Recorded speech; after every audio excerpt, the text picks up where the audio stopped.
Իմ սեռական բռնությունը իմ գործատուի կողմից է եղել։ Եղել է բռնությունը, երբ ես 21 տարեկան էի։ Ինքը միանգամից այդ ինտերվյուի ժամանակ ինձ կանչեց,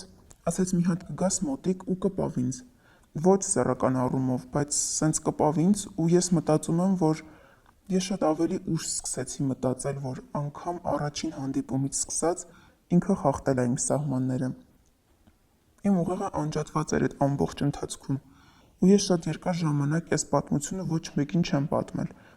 որովհետև հա մտածում էի, որ լավ ինչ մանիպուլյացիա, որ նման բան հնարավոր չէր, որ տեղի ունեցած լիներ։ Նենց չի, որ տարիքով փոքր էի ու նենց չի, որ սենց շատ կոմպլեքսավորված էի, որ ինքը առիթից օգտվեր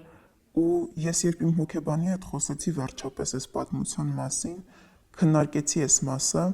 ինձ իրոք շատ կարևոր էր հասկանալ ու լսեմ հաստատում, որ սա մանիպուլյացիա էր, բռնություն էր։ Իրոք կարողանում են մարդկանց նման մանիպուլյացիայի ենթարկել։ Ինքը անընդհատ խոսում էր մանիպուլյացիայի կարևորության մասին։ Միշտ ասում էր, որ պետք է սովորեք մարդկանց մանիպուլացնել, որ հեշտ է մարդկանց մանիպուլացնելը, ու ինքը ասում էր, որ ինքը պատրաստվում է գաղտնի ագենտներ պատրաստի, որոնք պետք է լինեն շատ սիրուն, շատ սեքսուալ ու պետք է սովորեն մարդկանց մանիպուլացնել։ Շատ բաներ ես չեմ հիշում, թե ինչ ա եղել, բայց որոշ բաներ հիշում եմ։ Հիշում եմ, որ առաջին անգամ ինքը իմ ձեռքը մտցրեց իր շալվարի մեջ, որ իր առնանդամը բռնեմ։ Ու հետո էլ մի հատ էլ քննարկում էր իր առնանդամի չափսերը շատ հպարտ ձևով։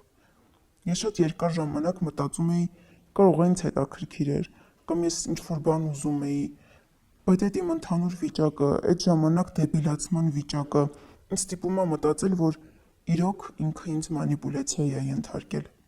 Ու նմանատիպ լիքը բաներ ա եղել։ Ինքը ինձ ասում էր արի մի րոպեով իմ սենյակ, ու ես վեր էի կանում գնում էի։ Իր սենյակը ներսից այլ սենյակ ուներ, ու ամենտեղ կամերաներ կային։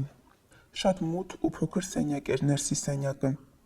Մի հատ փոքր սեղան կար, աթոռ ու կողքին մի հատ կեղտոտ թախտ։ Անգամ այդ սենյակը մոտը զզվանք էր առաջացնում, բայց ես ստրուկի նման գնում էի։ Ոչ մի հույս ոնց որ չունենայի։ Ասում էր արի, ես մեխանիկորեն գնում էի։ Ասում էր հանի շորերդ, ես հանում էի։ Ու լիքը տարբեր բաներ ա եղել։ Ոչ թե սեռական ակտ էր տեղի ունենում։ Ինքը երբեք իր առնանդամը չէր մտցնում,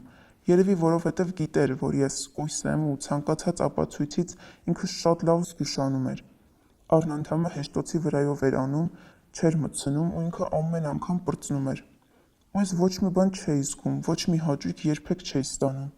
Ու ես ոնց որ չլինեի, ես կողքից ոնց որ այդ ամեն ինչին նայեի։ Սենց բաց աչքերով ուղղակի նայում էի։ Ինքը երևի սպասում էր, որ իմ համար էլ պետք է հաճելի լինի այս ամեն ինչը։ Բայց իրան բնականը չէր հետաքրքրում իմ զգացողությունները։ Ինքը դա նենց էր դիտարկում, որ ես նենց սեքսուալ անհագ եմ, որ իմ մոտ բան չի ստացվում։ Ինքը տենց էր դա մեկնաբանում։ Այդ ամենը 5.5 ամիս է տևել։ Այնքան ժամանակ, ինչքան աշխատեցի իր մոտ։ Եղել է նաև դեպք, որ ինձնից օրալ ակտ է ուզել։